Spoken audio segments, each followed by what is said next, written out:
औज़ु बिल्लाहि मिनश्शैतानिर्रजीम बिस्मिल्लाहिर्रहमानिर्रहीम।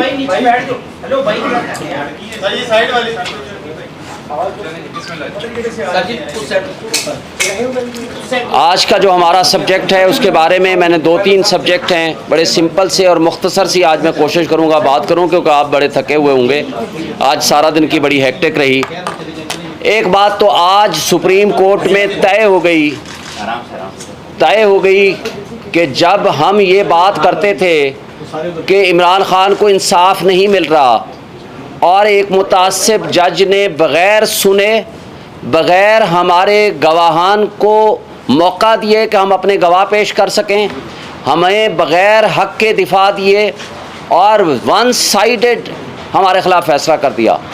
आपको याद होगा आज भी इलेक्शन कमीशन और उसके वकील ने इस बात को एडमिट किया कि 1 अगस्त को हमारी स्टेटमेंट होती है 342 की। हमसे पूछा जाता है, अदालत पूछती है कि क्या आप अपने हक़ में गवाह पेश करना चाहेंगे। हमने कहा जी हम पेश करना चाहते हैं। तो जनाब 2 तारीख रख दी गई 2 अगस्त, और हमने 2 अगस्त के दिन 12 बजे लिस्ट ऑफ विटनेसेस दे दी कि जनाब हमारे गवाह हम पेश करना चाहते हैं। और 12 बजे से लेकर 1:30 बजे तक हमें कहा गया कि आप 1 घंटे 1.5 घंटे के अंदर अपने गवाह ले आइए। उस वक्त तक ये मुताल्लिक भी थे, रेलिवेंट भी थे।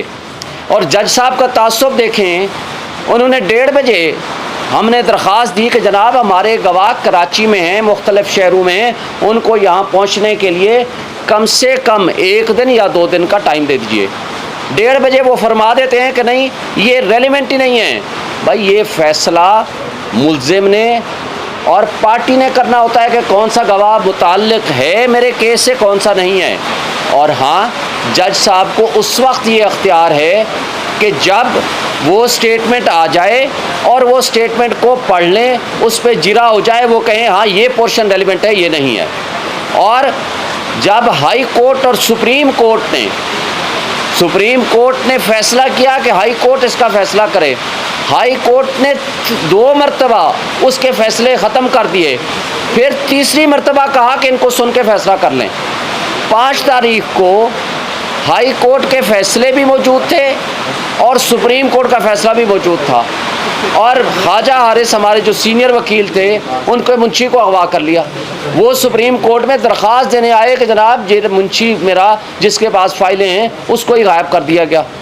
और उसके बाद वो जब अदालत में पहुंचते हैं वो कहते हैं आपको सुनने की ज़रूरत ही नहीं है। और बड़ी अहम बात है कि आज अदालत ने सवाल किया कि क्या पाकिस्तान की तारीख़ में कोई एक केस बता सकते हैं कि 1 दिन के अंदर जब ना मुल्ज़िम मौजूद है ना उसका वकील मौजूद है और उसको सुने बग़ैर उसको पूरी की पूरी सज़ा भी दे दी गई। उनके वकील साहब ना ही कोई एक मिसाल पाकिस्तान की तारीख़ में दे सके। अफसोस से कहना पड़ता है कि जहाँ बुनियादी हुकूक इस तरह मुअत्तल हो जाएं, जहाँ नाइंसाफ़ी न सिर्फ सामने नज़र आ रही हो, प्रिंसिपल है ना कि इंसाफ ना सिर्फ हो बल्कि होता हुआ नज़र आए, यहाँ इंसाफ का कत्ल, नाइंसाफ़ी न सिर्फ हो रही थी बल्कि सबके सामने नज़र आ रही थी, जिसको आज इलेक्शन कमीशन और उसके वकील ने एतराफ़ किया अदालत के अंदर, सुप्रीम कोर्ट के अंदर। ये तो था आज आपके सामने एक केस का छोटी सी झिलकी, जो कुछ आपके सामने आज मीडिया के सामने ये सारी बातें हुई हैं। जब हम पिछले 1 महीने से मुस्तकिल ये कहे जा रहे हैं, और अफसोस की बात यह है कि इस तरह के सरकमस्टांसेस में केस जब जाता है 8 तारीख को, 7 को जमा हुआ, 8 तारीख को, और उसमें हमने कहा कि आज ही जजमेंट को सस्पेंड कर दें, सेंटेंस को सस्पेंड कर दें। कहा गया कि जनाब 4 दिन में डेट आएगी, 17 दिन के बाद डेट आई और फिर उसको दोबारा एडजन कर दिया गया। बहरहाल हमें अदालतों से इंसाफ की तवक्को है। इमरान खान साहब और PTI का शुरू से एक ही उसूल और एक ही मुतालबा रहा है, एक ही स्लोगन रहा है, वो है रूल ऑफ लॉ, आइन की बालादस्ती और कानून की हुक्मरानी। और अदलिया आज़ाद होनी चाहिए। ये है हमारा बेसिक प्रिंसिपल, हम इस पे बिलीव करते हैं। हम ये कहते हैं कि जजेस को कंप्रोमाइज़ नहीं होना चाहिए, जजेस को इंसाफ करना चाहिए, जो कि इंसाफ का नीचे कत्ल हुआ। हुमायूं दिलावर साहब उस दिन इतना जल्दी में थे, 12 बजे कहते हैं मैंने फ़ैसला रिज़र्व कर रहा हूँ, 12:30 बजे 30 सफ़े उसकी डिक्टेशन भी देते हैं उनके बकौल, उसको वो करेक्शन भी करते हैं, फिर उस पर 10 टाइप होता है, दस्तखत होता है, वो 12:30 बजे आके अनाउंस करते हैं कि मैंने ये 30 सफ़े का फ़ैसला आधे घंटे में लिख दिया। इससे ज़ाहिर होता है या तो वो लिखा हुआ आया या इसका मतलब है वो पहले ही लिख के बैठे थे। यानी जहाँ आपको बुनियादी हक, ड्यू प्रोसेस और फेयर चांस ऑफ ट्रायल ना मिले और बग़ैर सुने पहला भी फ़ैसला, दूसरा भी फ़ैसला, तीसरा भी फ़ैसला कर दिया जाए, तो वो कानून की नज़र में वो वॉइड अब इनिशो होता है, वो विदाउट लॉफुल अथॉरिटी होता है, वो गैर आइनी होता है, वो सस्टेन नहीं कर सकता। ये एक एस्पेक्ट था। दूसरा एस्पेक्ट, आज आप देख लें, इस जो मौजूदा केयर टेकर सेटअप है, उस फाशिस्ट हुकूमत की पसंद से आया हुआ, यानी शहबाज शरीफ और राजा रियाज साहब की चॉइस का, अब ये भी वही पॉलिसीज़ कंटिन्यू कर रहे हैं जो शहबाज शरीफ की फाशिस्ट हुकूमत ने पॉलिसियाँ रखी हुई। आज आपकी गुर्बत, बेरोज़गारी, महंगाई, अनएम्प्लॉयमेंट की पोजीशन क्या है? और वो जो अरस्तू और अफलातून थे जो कहते थे कि हम महंगाई मुकाओ मार्च लेकर आए हैं, हमने रियासत की बजाय, हमने सियासत की बजाय रियासत को बचाया। एक्चुअली वो साइफ़र के कंटेंट्स लीक होने के बाद साबित हो गया है कि वो एक साजिश के तहत लाए गए थे। उन्होंने रियासत की जड़ें खोखली कर दी। आपके सामने ये इनके अपने आदाद व शुमार, यानी जो पिछली हुकूमत के अपने आदाद व शुमार, शहबाज शरीफ के, जिस वक्त इमरान खान साहब को हटाया गया, पीटीआई की हुकूमत ख़त्म की गई, उस वक्त हम 6.1% जीडीपी थी, और आज जब ये छोड़ने लगे 1 साल बाद, उस वक्त इनके अपने आदाद व शुमार के मुताबिक 0.3% थी, और इनके आदाद व शुमार के मुताबिक आप ख़ुद माशाअल्लाह साफ़ी हैं, जो कुछ सामने आपके है, जिस वक्त जो टोटल रिज़र्व थे 24 बिलियन डॉलर के रिज़र्व थे, और आज आपके 4 बिलियन डॉलर के रिज़र्व हैं। उस वक्त पेट्रोल 150 रुपये पे था जब ये चीखते थे कि बहुत महंगाई हो गई है, और आज पेट्रोल जाते जाते ये 20 रुपये बढ़ा के, और मौजूदा लोगों ने बढ़ा के उसको 300 रुपये पर ले गए हैं। वो कहते हैं महंगाई नहीं है, अब तो बहुत अच्छे हालात हो गए हैं। और फिर आप देखें, जो इसहाक डार साहब ने आकर कहा था जी मेरे डर और खौफ से डॉलर नीचे आना शुरू हो गया, मैं तो इसको 150 पे पता नहीं किस तरह पे लाऊंगा। खान साहब की हुकूमत में 170 से 178 के दरमियान फ्लक्चुएट करता था, इन्होंने आज 300 तक पहुंचा दिया जब इनका आखिरी दौर था। आज 320 पे भी नहीं मिल रहा। और सिमिलरली आप देख लें कि जो कानून और आइन का जो मिलियामेट इन्होंने किया है, आज क्राइम रेट कहाँ पहुँच चुका है। बेरोज़गारी इनके बकौल उस वक्त थी 12%, आज ये ख़ुद कहते हैं 38% को क्रॉस कर गई है।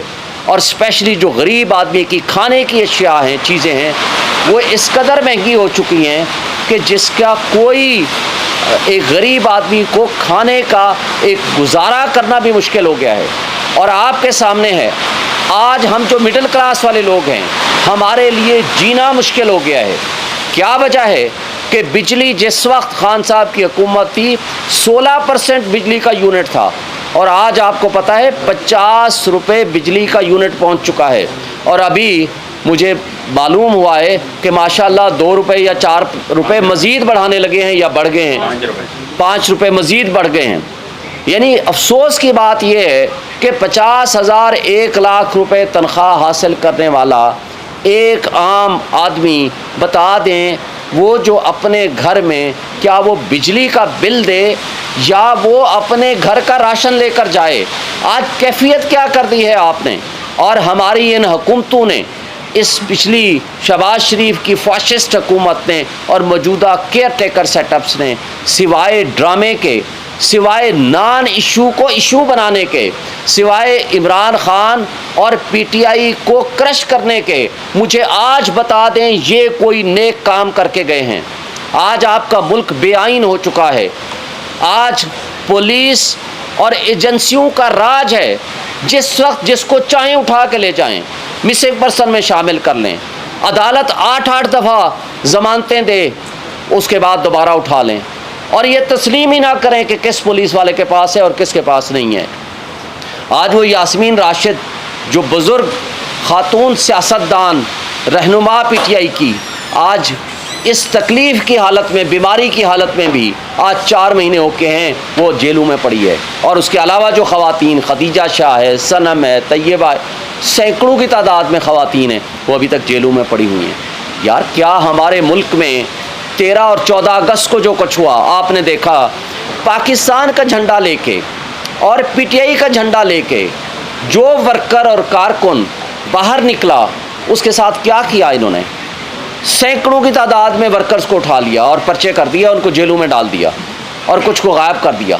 क्या ये तर्ज अमल है? क्या इसको हम सियासत कहेंगे? क्या इनको केयर टेकर सेटअप कहेंगे?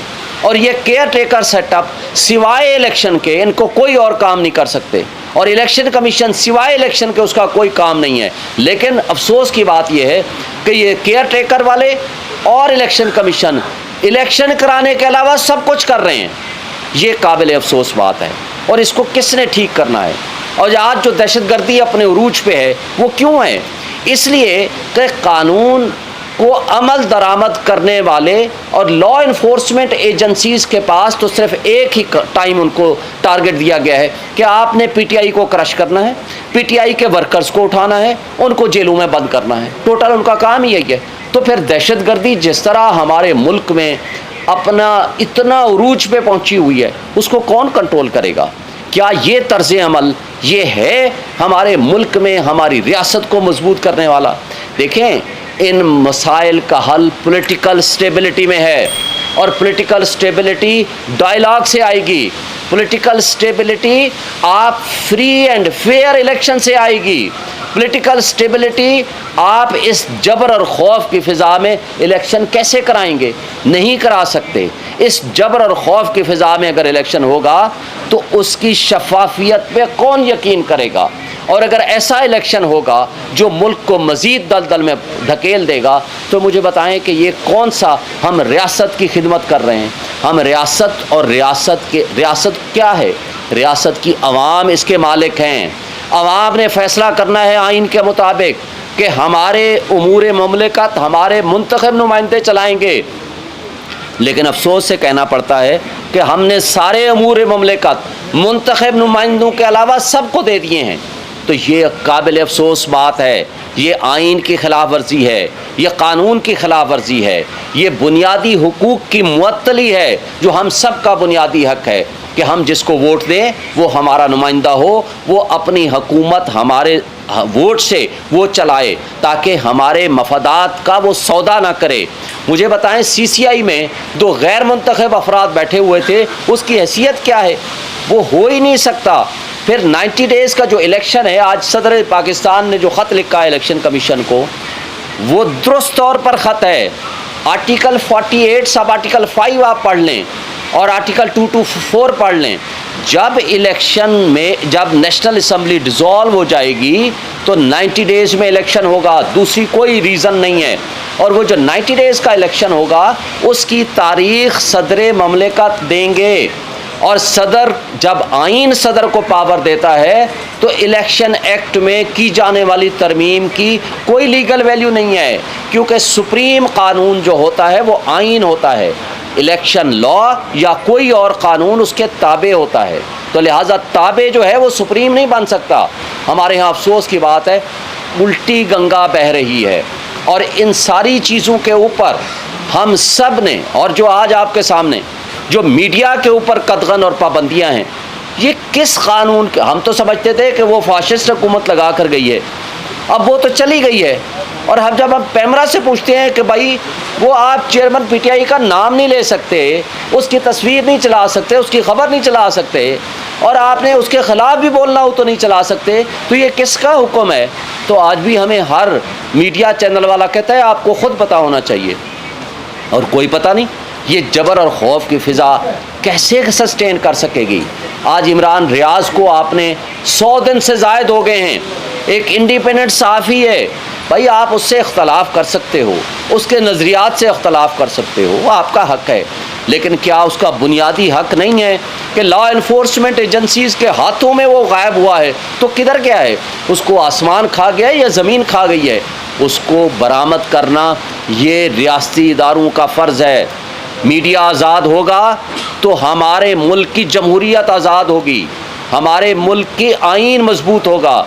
अगर आज वकीलों को उठाया जा रहा है, लाहौर में कल जाकर CCPO अंडरटेकिंग देता है जब शदीद एहतजाज होता है कि जी आज के बाद हम पंजाब में वकीलों के घरों को तोड़ेंगे नहीं, छापे नहीं मारेंगे, उठा के नहीं ले जाएंगे। यार आप हम जैसे इंडिपेंडेंट इंस्टीट्यूशन के लोग, जो आप मीडिया जो आज़ाद हैं, जो आज